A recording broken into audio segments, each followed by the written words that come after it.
Day on Wednesday for parts of Wales and southwest England, and with all that cloud around, temperatures in many towns and cities won't drop out of the double figures to start Wednesday morning. Now, with more in the way of cloud around on Wednesday, it's going to take a little bit more time for any of that to burn back towards the east. So a slightly cloudier day for Wales, southwest England, but there will still be bright spells here. And that really sets the theme for the rest of the week, with an east-west split continuing. But we will see temperatures still reaching the low 20s.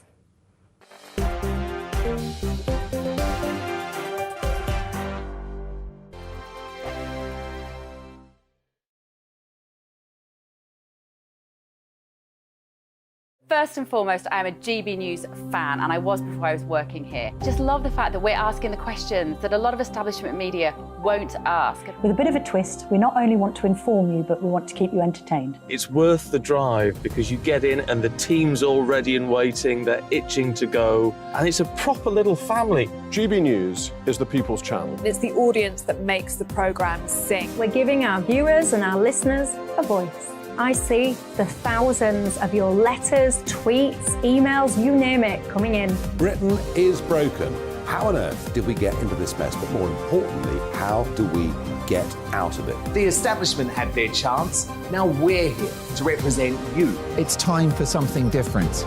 It's time for GB News. I'm very patriotic. I believe in Britain. Our best days lie ahead. Britain's watching. Britain's watching. Join us here on GB News. The People's Channel. Britain's news channel. I'm Simon Evans. Join me on GB News for Headliners at 11 p.m. What's the scoop? I'll be joined by two of the country's top comedians. That's right. As we take a look at tomorrow's newspapers tonight. We're going to get into trouble. If it's a big story, we'll be covering it. Spill some tea on him. There we go. But we'll also have some fun. I wouldn't stick up a bank.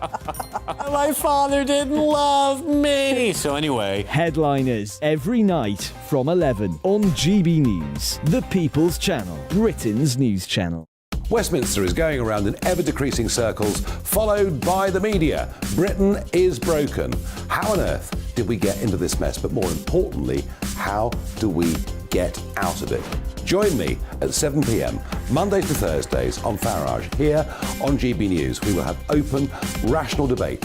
We've got to work out how Britain moves forward from this. Join us here on GB News, the People's Channel. Britain is watching.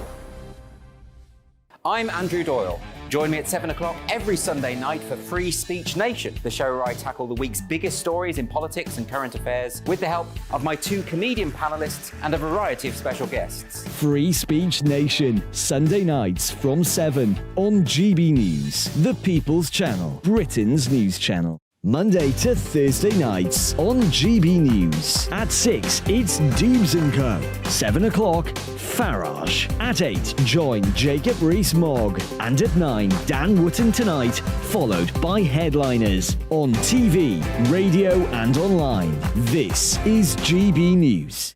Every Sunday from 11, join Michael Portillo. There will be topical discussion, looking at the week before and the week to come. So kick back and relax at 11 a.m. on Sundays on GB News with me, Michael Portillo. GB News, the People's Channel, Britain's news channel.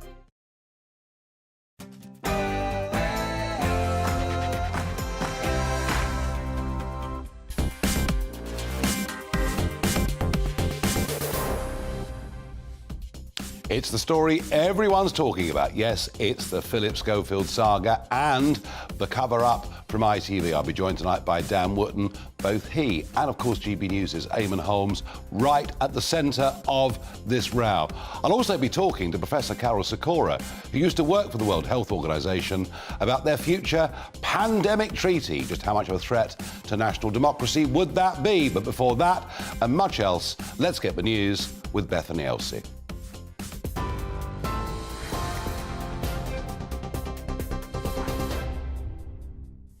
Nigel, thank you. Here's your top stories from the GB newsroom. GB News understands ITV is in crisis talks amid the ongoing scandal surrounding Philip Schofield's affair with a younger male colleague. The programme's main sponsor, Arnold Clark, announced it won't review its contract, potentially costing the broadcaster tens of millions of pounds. Philip Schofield has denied claims there was a toxic culture on This Morning. The show's former resident doctor, Ranj Singh, says he raised concerns about bullying and discrimination 2 years ago and then felt pushed out for whistleblowing. But in a statement, Schofield said it's the same people with a grudge against me or the show who seem to have the loudest voice. GB News presenter and former This Morning host Eamon Holmes branded Schofield's post as delusional and called him a liar. And you can watch GB News' exclusive interview with Eamon Holmes on Dan Wootton tonight from 9 p.m. Concerns have been raised over the Metropolitan Police's plans to stop attending emergency mental health calls from September. Commissioner Sir Mark Rowley says the move would give officers more time to focus on tackling crime, but that they will still respond if there was an immediate threat to life. The former Inspector of Constabulary Zoe Billingham warned the change could be dangerous, leading to a vacuum in care. 7 men have been remanded in custody after appearing in court charged with the attempted murder of a senior police officer in County Tyrone. Detective Chief Inspector John Caldwell was shot several times at a sports centre in Omagh in February. 2 of the men are also charged with being members of the IRA and 3 with the preparation of terrorist acts. Russia has launched rare daytime airstrikes on Ukraine's capital, the 16th air attack on Kyiv this month. School children were forced to take cover and 1 person has been taken to hospital, but no major damage has been reported. Ukraine's military says 11 missiles were intercepted, but emergency services had to clear the debris from roads. Today's barrage follows 2 nights of heavy drone strikes, with Ukraine indicating it will launch a counteroffensive imminently.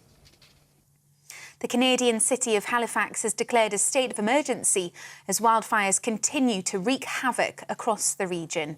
Dashcam footage shows a car speeding through flames and smoke, narrowly avoiding a collision with another vehicle. The fires have caused evacuations and power outages, and several schools have been forced to shut. You're up to date on TV, online, DAB+ radio and on TuneIn. This is GB News. Now it's back to Nigel.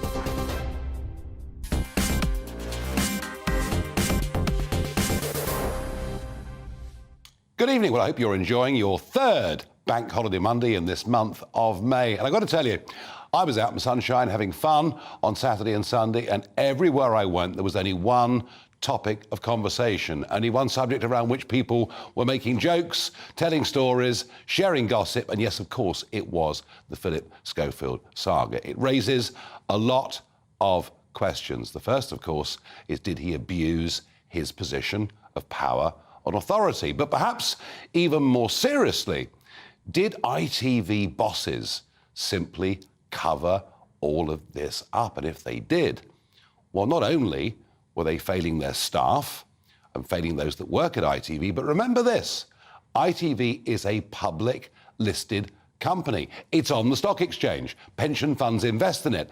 And if you're a director of a public company with a responsibility to shareholders, if you know there is wrongdoing within your organisation and you don't act, that is very serious indeed. I'll be fascinated to see where ITV's shares open tomorrow morning when trading begins. But at the heart of all of this, something appears to have been very rotten there at This Morning. And right in the middle of the mix is, from GB News, Eamon Holmes and Dan Wootton, both of them having spent many years working at and with ITV.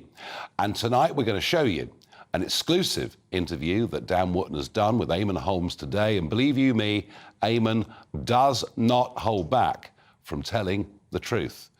My thoughts for you at home. Is this the end for This Morning? Farage at gbnews.com for your answers, please. So from 9 o'clock tonight, this exclusive interview will be shown. Here's a little taster of what we're going to see. It's a delusion, it's an illusion, the whole thing is... But isn't it a cover-up? Yes, it's a total cover-up. It's a total cover-up. Those in authority had to know what was going on, and they thought they would dodge a bullet with this, which they do, and they do constantly. Because with Schofield talking about those who speak out against him, namely me, Amanda Holden, and you'll be included in the toxicity that goes on. Dr. Ange too. Dr. Ange, of course, as well. And you simply sit there and think, no, mate, you've had it all your way for too long. Well, that was Eamon, as I say, not holding back. Well, of course, you know Dan Wootton as a GB News presenter, but of course he was a showbiz presenter for the Lorraine programme on ITV for many years. Dan, first things first, right? This whole world of celeb and showbiz, you've lived it and breathed it for years. For me, it's a passing interest. I'm more into economics than politics. And yet, I've known for 2-3 years that there was a scandal within ITV involving Philip Schofield and a youngster, a real youngster, that was working on the show. So if I've known about it for all this time, you've known about it forever, why only now has this story broken? Well, I think that's what's so shocking about this story, Nigel. It's actually not even about the personal life of Philip Schofield. You don't care, I don't care who Philip Schofield is sleeping with. Well, hang on. In his private life. Well, if it was outside of work... Well, no, that's what I'm saying. That's what I'm saying. That argument might be valid. That's what I'm saying. But this 18-year-old... Yeah. You'll tell us more. But this 18-year-old was actually working on the same programme. So, I mean, there is a question about abusive position, isn't there? Well, no, that's the point that I'm making. We don't care that Philip Schofield is gay. Some people would obviously think that it was very wrong that he was cheating on his wife, who had to live with his betrayal for so many years. That's an opinion, that's completely fine. But it's not a scandal. What is a scandal here is the fact that Philip Schofield met this very, very young teen, some people would say when he was just a boy, then helped get him work experience at This Morning, where he came in and he made videos and he met Holly, and as you say, those videos are all over the internet. And then apparently when the boy was 18, they began a sexual relationship. Now, I became aware of this when he was moved off the This Morning show, when his relationship with Philip soured, and moved on to another show called Loose Women. And at that point, Nigel, everyone knew about this story at ITV Daytime, because the young kid was very unhappy. He had gone through quite a trauma. And I went to ITV with the details of the story in November 2019. I spoke to a guy called Paul Moore. He is the right-hand man of Carolyn McCall, the uber-woke chief executive of the organisation who used to be at The Guardian, and was told that this was just malicious gossip. So you saw there Eamon Holmes saying quite clearly, this is a cover-up. And to me, that's why this story matters. Isn't it funny? Because ITV are very keen to get rid of people. You know, Piers Morgan, albeit a bit obsessive about Meghan Markle, I think, but clearly wasn't towing the line. He was gone. He was out. Other presenters. Jeremy Clarkson, Carol McGiffin. Yeah. If you don't toe the woke line, you're out. Yeah, so here is this virtue signalling channel, ITV, who get rid of people for not towing the line. And yet, if what you say is true, and I don't disbelieve you for a moment, when it came to a very serious allegation of what was going on within, chose to cover it up. Well, indeed. And why not just investigate in November 2019 when this story was put clearly to them? You'll remember Philip later came out on TV, and Eamon, in our interview, which is screening tonight, says that he felt tricked and ambushed into being part of a performance on television for Philip to come out when he now feels that that coming out was simply to help cover this. And the coming out story was to bury the story being put in a tabloid. Yeah, because a couple of days earlier at the National Television Awards, which was those awards, you remember Holly and Philip, they always used to go and get very drunk and then they'd turn up the next day hungover on the sofa.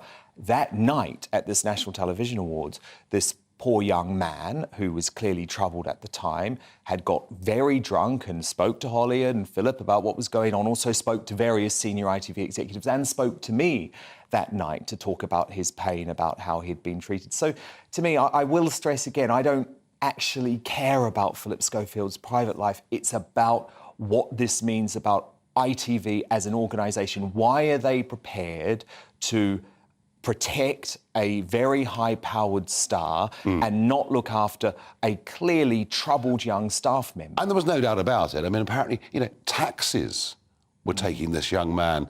Was it from ITV studios to Schofield's apartment? Yeah, so Eamon reveals tonight, and it's an extraordinary revelation, actually, that Philip would have something called Thursday playtime with this young runner. And then the next morning, taxis would take the young runner from his house, Philip's house, to the ITV studio. So it seems quite hard to believe that if ITV had really investigated what was going on, because we should say, Nigel, they claim they did investigate. They say there was an investigation in early 2020. But again, that was 2 months after I first went to them with the story. And remember, this relationship had been going on for a good couple of years by that point. Yeah, and the cover-up, and Eamon, by the way, I mean, he really speaks. I mean, he's really angry about this, and that's because he was drawn into this whole coming out Well, saga. then he was sacked. And then he was used, and then he was sacked. And he was sacked for saying something that was slightly outside of the accepted wisdom of the time. So I can see the anger in Eamon Holmes, but there is it's interesting, isn't it? It isn't just Eamon Holmes against Philip Schofield. You're involved in this.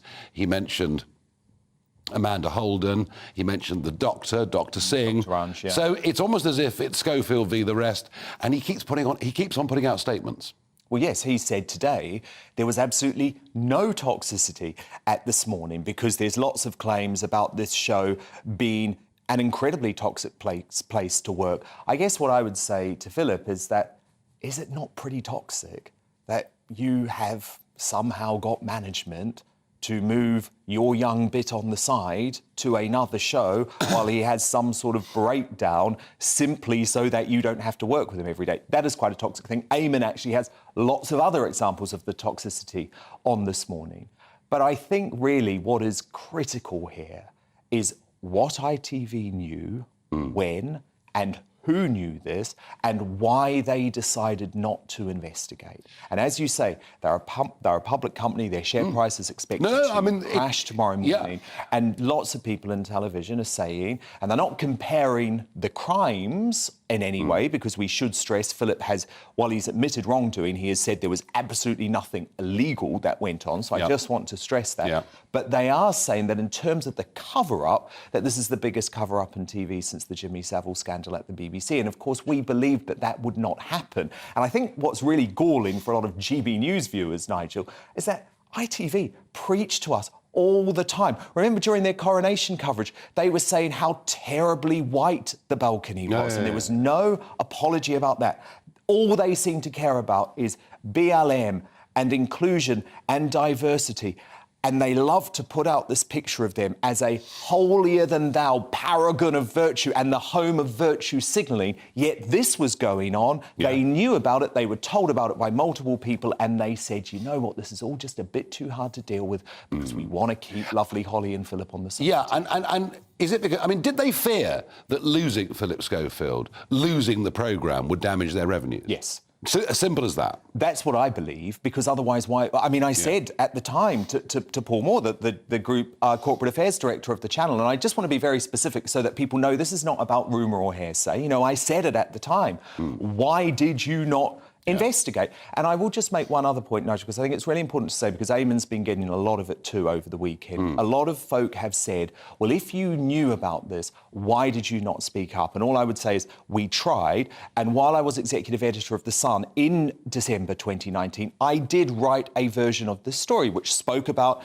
a young runner on This Morning who had been moved on to loose women after a row with Philip. But I think it is worth pointing out the libel laws in this country really do damage freedom of the press. We have nothing like the First Amendment in the US, and all of the time journalists in the UK who are trying to reveal wrongdoing are threatened. Yeah, and that, of course, is how Savile actually, in the end, for years and years and years, people tried to expose what Savile was doing. Because everyone knew. But there were lots of legal threats, and where do you get the proof? Is there more to come out about Philip Schofield, in your opinion? I don't know. I don't know whether there is about Philip Schofield, but what I do know is there is much more to come about ITV and the toxicity. And ITV is a real rotten apple of a company. This has all happened under the oversight of Carolyn McCall, and I find it very hard to see, given the standards that she expects of the people working for her, how she can continue. So the programme this morning, it'll be scrapped and rebranded, in your view? They're holding on to it for now and they're fighting to keep it, but it's where the viewers actually believe in it. And I have to be honest, Nigel, I tuned in this morning, and remember, this is meant to be a very happy show. And I felt like, my goodness, that's the unhappiest place in the UK. But they were devastated. It's like the veneer has been smashed. I think heads are going to roll. Dan, you've been intimately involved in this story. We look forward to seeing the full 17 minutes with Eamon Holmes at 9 o'clock this evening. In a moment, we'll talk about price caps. Yes, a Conservative government, led by Rishi Sunak, are considering getting supermarkets to cap prices. Goodness me, isn't socialism alive and well? All of that in a couple of minutes.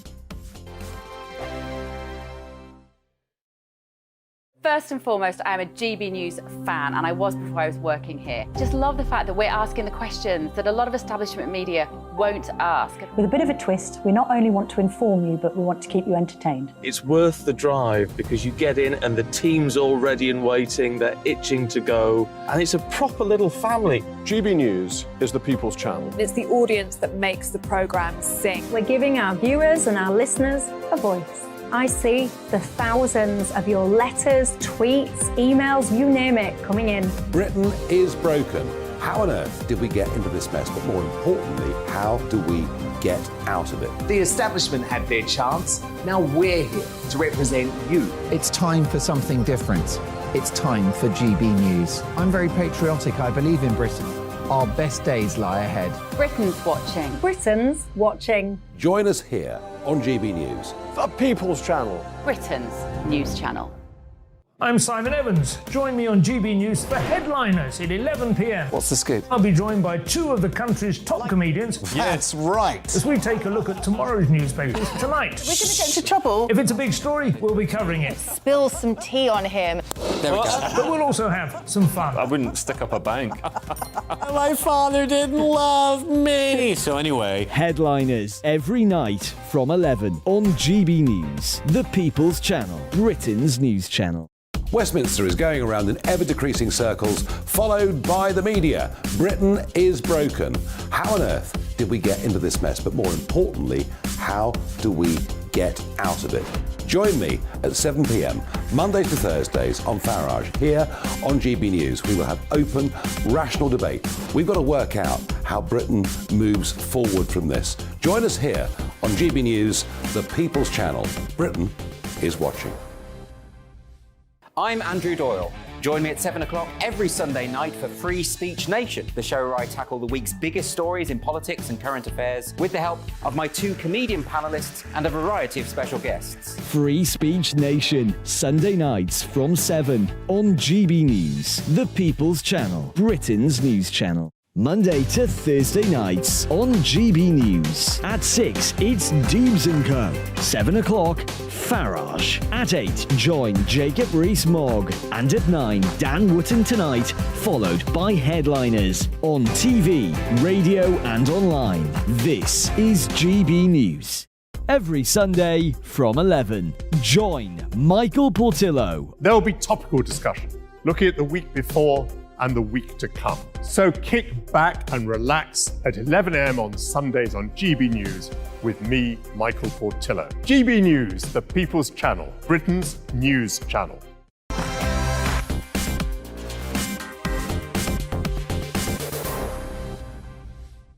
Well, some of your reactions to what's going on at ITV. One viewer says, Nigel, it's finished. The brand is completely tarnished with no trust left.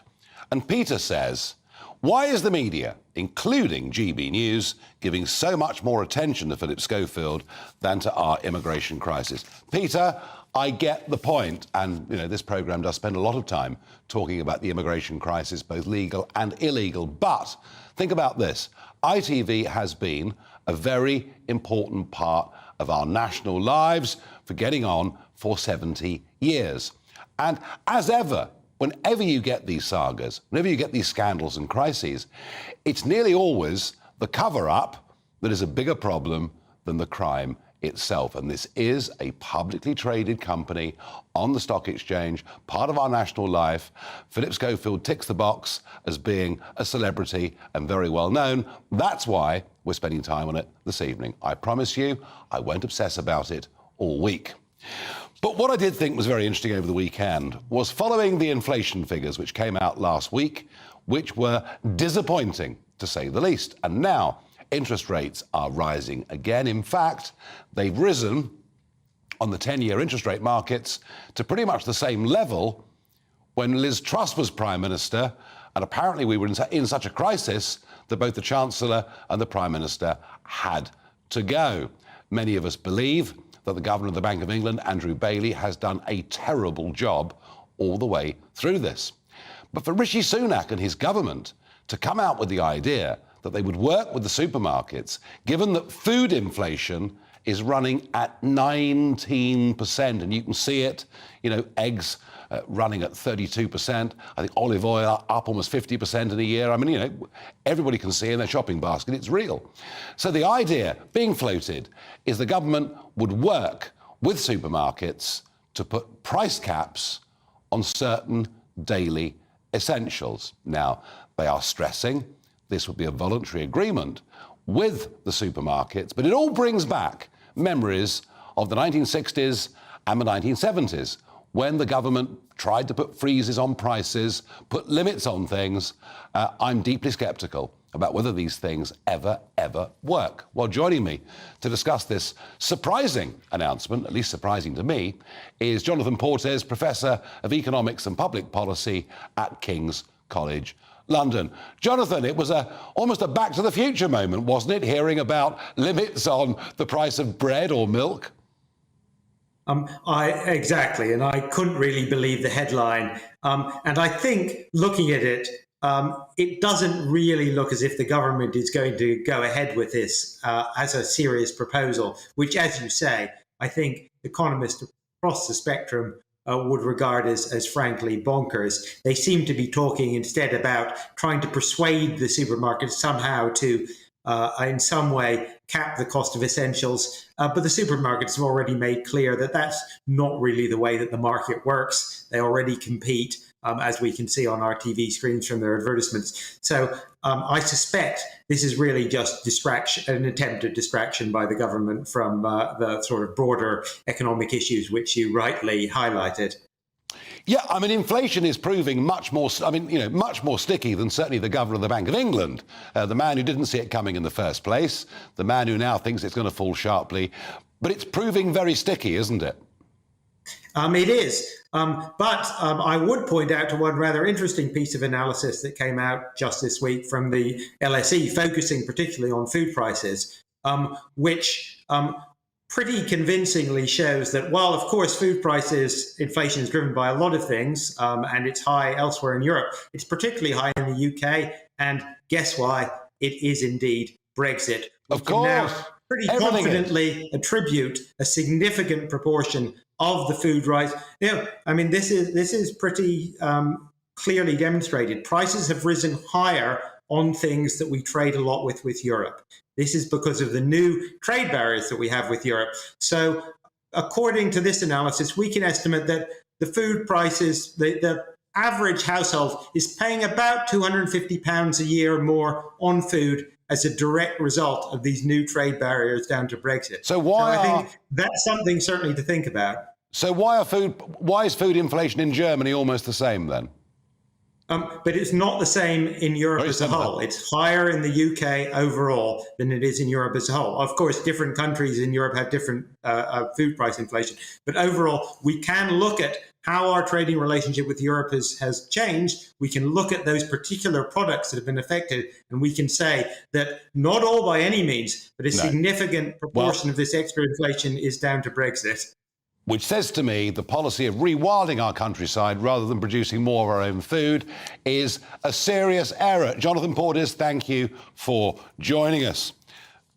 Now, Jed Footer was formerly a senior buying manager at Asda, which I think is rather important, and is now a groceries supply code of practice expert at the Retail Mind. So, Jed, this idea that supermarkets would somehow join in with this, I think, wouldn't farmers who produce milk and other products have something to say about this? Absolutely. I think one of the things that you talked about was eggs. So we've seen over the past 6-9 months that we haven't got eggs on shelves. The reason why we haven't got eggs on our shelves is because the farmers haven't got the prices that they need. So that is why we've got gaps on the shelves. So we've had to be importing eggs from abroad because we haven't got the price here. So the fact that supermarkets willingly cap the prices, it's frankly ridiculous. Yeah, and if you do cap prices, of course, in an inflationary environment, people say, well, there's no point producing this stuff anymore. Then you finish up with shortages, and then you finish up with rationing. I mean, it is just about the craziest idea of the lot. Having said that, Jed, there has been a feeling, a suspicion among consumers that whether it's the price of unleaded or diesel or eggs or groceries or whatever it may be, a feeling that during this period of time, the big chains and the big supermarkets have been ripping off Joe Public. Well, there's a difference between feelings and facts. Yep. So facts show quite clearly that profiteering has not happened in a single one of any British supermarkets. The price of food in the UK is cheaper than anywhere else. And actually, it's more competitive than anywhere else in the world. If you think about what's happened in Tesco, their profits were down by 7%. Asda's profits were down by 24%. Morrison's lost £1.5 billion. So that is why there's a difference between feelings and facts. Absolutely. No, absolutely. And I wanted you to answer that question. Now, you've just made this point. You're saying that the shopping basket here, in relative terms, is still competitively priced compared to our neighbours. The price of food in the UK is still cheap. But what it is, it's too cheap. And that's why we're seeing farmers, producers leave the industry. So what we need actually is we need to have more people are going to, but they need to be paying a fair price. And that means that actually the price of food actually needs to go to a price that the farmers can afford it and actually is more realistic. And what does that mean, Jed, looking ahead? Does it mean people will have to change their eating habits effectively? Well, customers have been changing their eating habits over the past 12 months. And actually what customers will do is they will look at where they shop. So if we've seen what's happened over the past 12 months, we've seen significant growth in places like Aldi and Lidl. They've been growing by 24% for the past 6 months.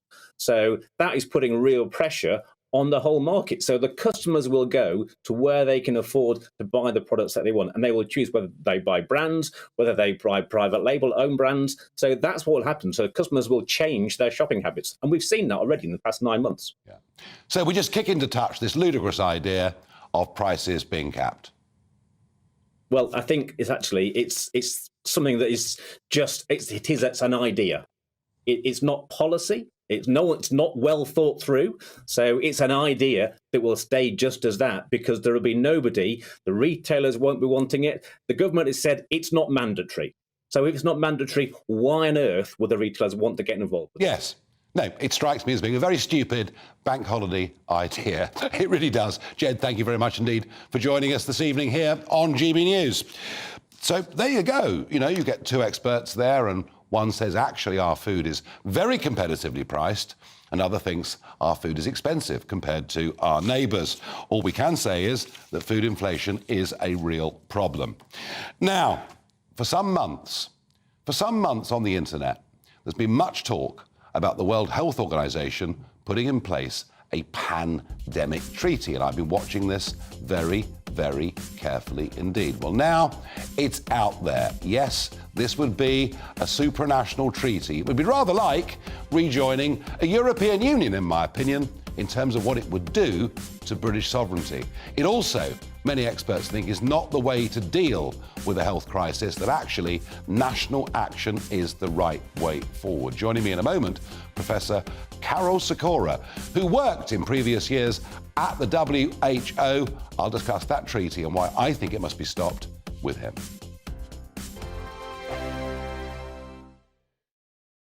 It's all about family, being in people's living rooms, all the interaction and getting to know who our viewers and listeners are. When I was young, my dad used to say, no, stop arguing. I wanted an outlet that would enable me to give my opinion. People are going through a really hard time right now, and I know that you don't feel like you're being listened to by the establishment. I came to GB News because it's the People's Channel, and I want the audience to have their say on the events of the day. We're dynamic. We do something different. Democracy shows that the wisdom of the nation is in its people. I get to travel to find out what the story is from a personal perspective. The British people aren't fools. We know when we're not being told the full story. We've got to work out how Britain moves forward from this. It's the best country in the world. The establishment had their chance. Now we're here to represent your views. Britain's watching. Britain's watching. Britain's watching.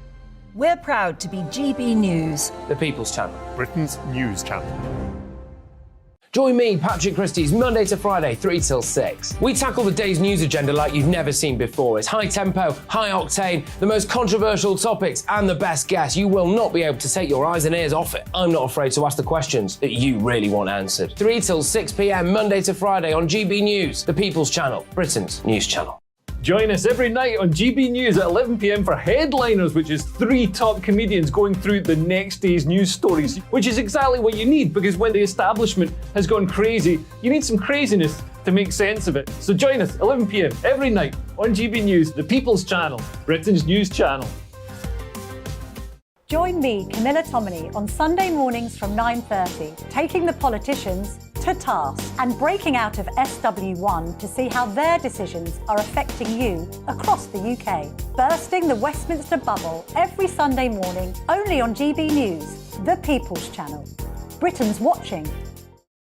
I'm Jacob Rees-Mogg, the Member of Parliament for North East Somerset and a former government minister. For years, I've walked the corridors of power in both Westminster and the City of London. We need to have the arguments, the discussions on how we make it better. Crop failures, famine, war, suffering on a scale completely unimaginable. We are putting the cart before the horse. As Charles I said at the scaffold, he was the true defender of liberty. Yeah, I've completely derailed the conversation. Join me Monday to Thursday at 8 p.m. on GB News, Britain's news channel. The Jubes and Co, we tackle the issues of the day with real, robust debate, both sides of the fence, battling it out with me in the middle with my forthright opinions and views. And often really interesting things happen because you start with a position and then by the end of the debate you find actually, I might not have thought about that one. What we need in this country is 2 new political parties. You should maybe think about doing a 2024 calendar. I'm Michelle Dewberry and I'm keeping you company right through until 7 o'clock this evening. GB News, the People's Channel, Britain's watching.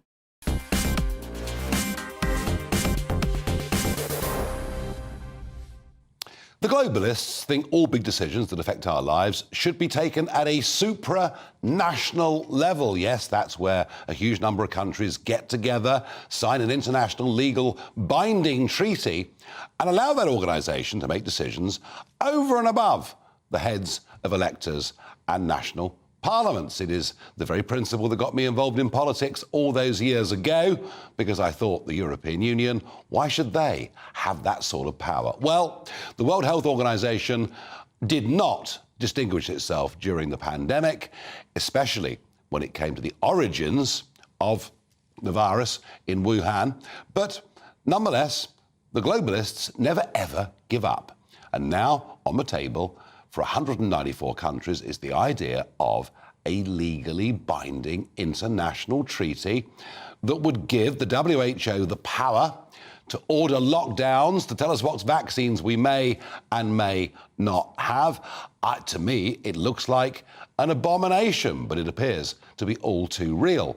The response to this that we've had from the British government, from both the Commons and the Lords, is that we're very much in favour of the treaty, but we'll jolly well make sure it doesn't threaten British sovereignty. We've really rather heard that one before, haven't we? Well, joining me down the line is Professor Carol Sikora, former chief of the cancer programme for the World Health Organization and Professor of Medicine at the University of Buckingham. Now, Carol, you worked at the World Health Organization. I mean, the argument for, of course, is 194 countries all working together. I mean, what couldn't be better? I mean, what could be better than that? It sounds fantastic, Nigel. I mean, you have expertise in Geneva, transnational, everybody contributing. It could be fabulous. But you go there and there's an intellectual gap. The people there, some of them are really good, but they don't stay long. And they go, and what's left is a bureaucracy and a political bureaucracy. And that's the problem. Why should 194 countries follow the edicts from Geneva? And I think it would be very dangerous if we did that. In the last pandemic, in the COVID pandemic, two things went wrong. First of all, they changed their advice about border travel, cross-border travel, halfway through. They started off saying, no, cross-border travel is fine. And then a year later, they said suddenly, no, it's not fine. The other thing, as you just mentioned earlier, was China. Yeah. And the origin of the virus is clearly an accident in a laboratory in Wuhan. I was there at the time it actually happened. I was sitting there having a beer with the cancer center director over the river in Wuhan. And behind us was the Virology Institute, and that's where it actually happened. So the investigation run by the WHO was so carefully tried to avoid the biggest contributor in funding to the WHO, which is, of course, the Chinese Communist Party. So that ended that. We can't possibly in Britain, or indeed in any country, be obliged to follow guidance from everyone. We can take advice, and that's great. Yeah. Give us advice. When you travel by plane to a country infested with malaria, they spray the plane and they tell you, WHO guidance, put disinfectant round the plane. That's fine. I can live with that. But not closing borders, imposing lockdowns, and all the nonsense that we had to face over the last 2 years. Now, you were very critical of the government all through the pandemic and their handling of it, consistently critical of them, and much of what you said has proved to be right. What can we do to stop the government signing up to this pandemic treaty? Because they do seem to be hell-bent on doing so. I suspect they won't. I suspect they're going to stop at the last moment. I really do, Nigel, because it's, to give power, complete power to an outside body that on the whole is pretty incompetent. It has a brand beyond its capabilities. That's the whole problem. When I was the WHO director, I went to certain countries for the cancer program, and you were treated like royalty, met off the plane in a black car, taken round the back and VIP suites and so on. This is all nonsense. There's nothing special about the WHO. It's only knowledge. I mean, British capability in something like cancer is much greater than the WHO have. And in the case of infection, even the same. So infection control has to be country by country. Now, they can issue guidelines, and that is welcome, but they can't make it mandatory, and that's what they're trying to do with the treaty. The treaty will be binding. That's the word used in inverted commas. It is binding, and we can't afford to do that. No, well, I hope you're right. I must say, being treated like a celebrity, chauffeur-driven black Mercedes, reminds me of my days in the European Parliament. Now, a final thought from you. Very similar. Well, absolutely. I mean, no wonder so many people thought it was marvellous, Final thought, the COVID inquiry. I mean, are we ever going to get a proper COVID inquiry, a truthful analysis into what went wrong? People are all running for cover. They're trying to change history. They're trying to change the way they advise the government. I'm not, because obviously, for cancer, it was completely wrong what we did. And everyone admits that, but no one says they were the decision maker. They all sort of disappear. It's exactly like we're working under orders, or we didn't really understand the whole thing. And of course, politicians are cloned. They're cloned to do, philosophy and politics at Oxford and so on. They're not trained in science. So suddenly they're faced with the pandemic and they don't know what to do. So all I can say is, let's hope it never happens again in the same way. No. Well, if it does, Carol, people will listen to you much more quickly than they did last time, because you were absolutely bang on the money. Thank you for joining me tonight here on GB News. Well, let's hope Carol Sikora is right. Let's hope this thing never does get signed, but I just would not trust this government or indeed the opposition. Now, the What the Farage moment. This may sound like nothing. An 80-year-old lady, Juliet Casciano, lives in Deal in Kent. She wants to go and play tennis, but I'm afraid her local tennis club now, no, that won't do at all. You can't pay cash. It simply won't work. And the other club, well, they might take a bank card, but they won't take cash either. And that's what's going on. We're being driven into a cashless society, whether we like it or not. Well, it gets worse than that because, of course, I've talked to you before about central bank digital currencies and the fact the British government intends to introduce it, to begin with, in 2030. The Bank of England consultation is still open. You can go to their website. It's open till the 7th of June and give your view. But if we finished up with full central bank digital currencies, that would be communism. That would be total state control. And I'm against it even being used in an introductory form, let alone possibly being phased in during the 2030s. We may have hoped that the Labour opposition would do better with the economy, but I'm afraid no. Labour have announced over the weekend they will stop all future oil and gas projects, and that would include the 24 billion that was being lined up for investment in the Rosebank project in the North Sea. But no, that's not to be. And who are the winners from Labour's policy? Well, of course, some of their big green donors. I've no doubt Just Stop Oil will be jolly pleased and will vote Labour. Mr. Putin will be thrilled because, of course, that keeps his power there. And by the way, he's still selling lots of oil to Europe, and we're still filling up cars with diesel that's been refined in Russia. And in terms of net zero, it won't make any difference. In fact, it'll put our carbon emissions up because rather than producing the stuff here, it'll be produced elsewhere and imported into this country. But that is where the Labour Party are. And finally, on this What the Farage segment, a minister and 3 members of Parliament are being asked to repay speeding fines. Well, actually, I think in one case, it's actually a congestion charge camera. But they claim them all on expenses. You would have thought, would you not, after all the problems, all the sagas that we had with money being claimed for duck moats and much else, you would have thought MPs would have the wisdom not to claim if they've broken the rules in their cars, even if those rules are becoming increasingly stupid. In a moment, a tough line's been taken by the boss of the Metropolitan Police to say the police cannot do mental health call-outs in future, that simply they haven't got the time, they haven't got the resources. I wonder, difficult though this is, maybe the Met have got this right. All of that in a couple of minutes.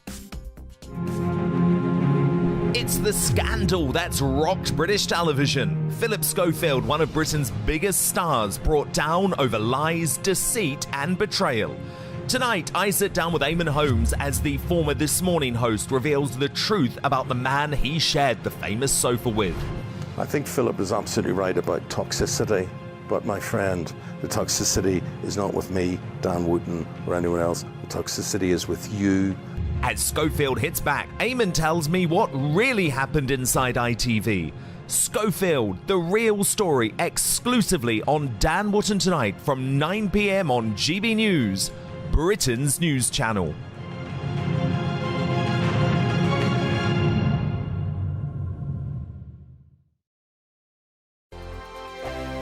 I joined GB News because I was sick and tired of not hearing my views being represented, not just mine, but so many people that I knew and spoke to. I just couldn't get my voice out there. I couldn't say anything. I couldn't do anything. Whatever the narrative was, I kind of had to follow it. GB News is there to provide a voice for those who have been ignored by the establishment media. We think different things, we've got a different style. GB News is here to be optimistic and positive about the future. It's real kind of dynamic and flowing, with the audience very much at the heart of it, like a big family.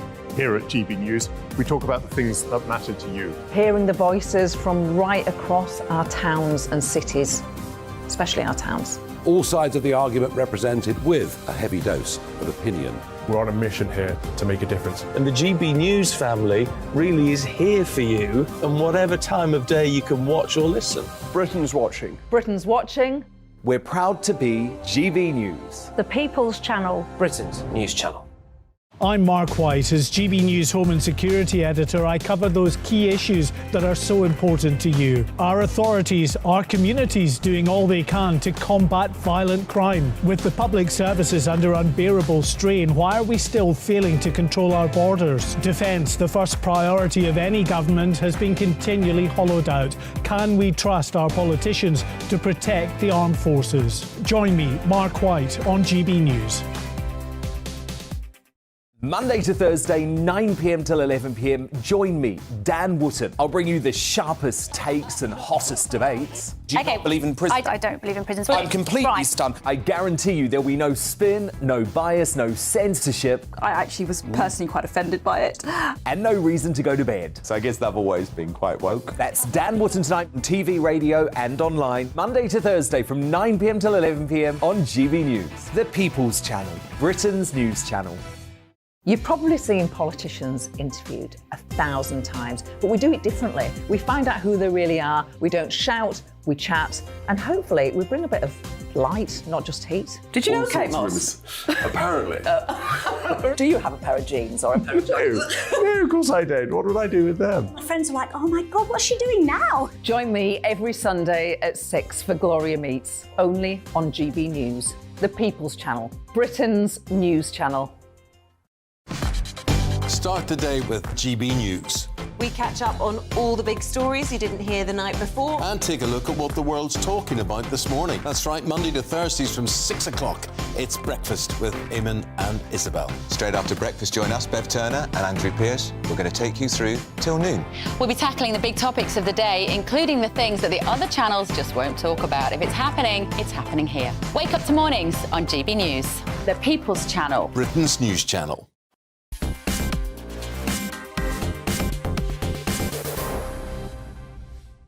Of course, there are huge demands on the police to be called out to every burglary, to every accident that happens on the roads, to every domestic argument that takes place, and they have to prioritise. And Sir Mark Rowley, the boss of the Met, has made it clear that in future the Met will not be going out to deal with mental health issues. Why? Because basically, unless it's a life-threatening situation, these are medical situations, and if the police then take them to A&E, this could take up hours and hours of police time. There are some who say, well, that's no good because who else on earth is there to go out, given the pressures on ambulances and on health and everybody else? But the police have to make sensible decisions. I wonder myself whether this may well not be the right decision. Well, joining me to discuss this is Colin Sutton, retired Senior Investigating Officer at the Met Police, who was involved in some very famous cases in his time. Colin, the police can't answer every phone call. The police have to prioritise. Have they got this right? I think so, yeah. I think this is to address two issues, really. And one is that you've got police being diverted from what most people, I think the wider community, would see as their core functions of preventing crime, investigating crime and keeping the community safe. But on the other hand, you've also got those people who are the subjects of mental health crises at various times, and they are not getting the right care from the right person. That's the name of the scheme. You know, that's sort of the slogan for the scheme: right care, right person. And this has been going on for years and years, but it's got to a head and got very serious to a very serious situation now, where so much of the diminished police resourcing for response policing is being taken up dealing with these mental health cases. And it's not a question just of what's happening there and then in the street. It's the on cost, if you like, to responding to that call, because you take them along to A&E and there's no one there to see them, they haven't got a bed, and they will say, well, you have to sit with them. And that's why you go to most A&E departments, you'll see police vehicles parked outside. And that's because police officers' time is being tied up with dealing with these cases. And, you know, police have picked up and filled this gap because they care, because there is no one else. They become the service of last resort. And, you know, it's sad because the demands have increased so much. We've got far more people than we used to have and far fewer resources to deal with it. And somebody needs to fill that gap. At the moment, it's the police, but it's diverting them from their real function. I mean, Colin, of course, you know, an exploding population is a pressure on all of our public services, police included, obviously. But, and I understand from a policing perspective, you know, it's ridiculous for police vehicles to be waiting for hours outside A&E. I completely get that. I completely understand that. But if there's nobody else, well, where do we go? Well, there are other services and there are mental health professionals and services that are meant to deal with this. But, you know, essentially, after about 3:30 on a Friday afternoon, you won't see them again until Monday. And they don't provide a 24/7 service. And so people in crisis naturally just think, well, who can we call? And that who can we call tends to be the police. Now, as I said earlier, police officers care. They care about people. That's why they do the job. And what this won't mean is that, you know, a police officer driving down the street or walking down the street, if that ever happens anymore, seeing somebody in a bemused state or having some sort of mental health crisis, won't look the other way. But what's important is that we get the backup so that that police officer can intervene, can deal with the acute crisis, if you like, but then properly trained staff and properly trained organisations can take on the longer term care of that person and the police officer can get back to policing. Yeah, I like the dig there, Colin. A police officer walking down the road, if you ever see that anymore. I like that. I got that. I picked that up very loud and very clear. Colin... It wasn't a dig, it was amusing, Nigel. Well, OK, well, it's amusing that I share. Colin Sutton, as ever, terrific. Thank you for joining us on the programme. Major problem, but I think the police are right to have made this decision. I've got time for a quick barrage. The Farage. Yes, Brian from Pudsey in Leeds has sent in a question. Hi, Nigel, I'm Brian. I just want to know, why did you lie about Brexit? It's been an absolute disaster. Thank you very much. Love the show. I never lied about anything. No, all I ever said was it's going to bring us back the ability to govern ourselves, possibly even the ability to mismanage our own country, and the Tories are doing a jolly good job of it. If you look at the polling of those who are disappointed by Brexit, and I'm one of them, 75% plus of them lay the blame fairly and squarely at the door of a Conservative Party that has not delivered. And I couldn't be more disappointed, but that is where we are. Quickly, let's take Niall from Pudsey as well for a barrage the Farage. Hi, my name is Niall. I just wanted to say, if you were in government, what would you do for the country with welfare, housing, and how you're going to get people off benefits? It's a working country. Even after 10 years, people are still on benefits. There is no change. Let's see what you can do different if you were in government. I mean, that needs about an hour and a half to answer, I think, and that's a short answer. Carrot and stick. There has to be a carrot of incentive for people to leave benefits and go back to work and not be fearful that they will finish up worse off, because that does happen. And the stick, well, I'm afraid there are a lot of people who are opting for being on unemployment benefit who should be made to work. All of that another day. Jacob, what have you got for us tonight on the show? Well, I'll be following up on something you've been on, which is this WHO treaty. Because why on earth should we want to bring into our law, our domestic law, the power for lockdowns to be issued upon us by an international body? It was quite bad enough doing it to ourselves. And I've heard, you know, Andrew Mitchell and a Tory peer were very keen on the treaty, but of course it won't threaten our sovereignty. I thought, Well, that's what we heard in 1972. Well, I was only 3 at the time. Well, I'm older than you. But I've got the treaty, so we'll discuss that. Good. We're also going to talk about going back to the 70s. This mad scheme for price control. Everybody who is... Well, my father explained to me when I was about 12 why price control didn't work. It never works. It never works. And it leads to shortages, rationing. It's a disaster. All of that with Jacob. First, though, let's get the weather. Good evening, my name's Rachel Ayres and welcome to your latest GB News weather forecast brought to you by the Met Office. So this Bank Holiday Monday has been pretty settled and that's not going to change as we go through tonight or the next couple of days, with this area of high pressure still remaining centred to the northwest of the UK as we go into the end of May.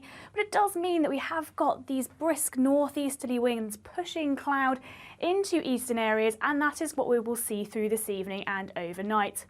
The cloud will make its way westwards into Tuesday morning, so a slightly cloudier start to the day further west, but where we do keep those clearer spells, temperatures will drop more readily tonight, and we could see a touch of frost in some rural areas in the north.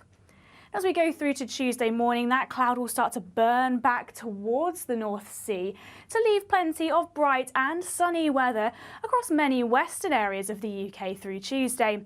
It will always remain cloudier down eastern coast with that brisk northeasterly breeze taking the edge off those temperatures here.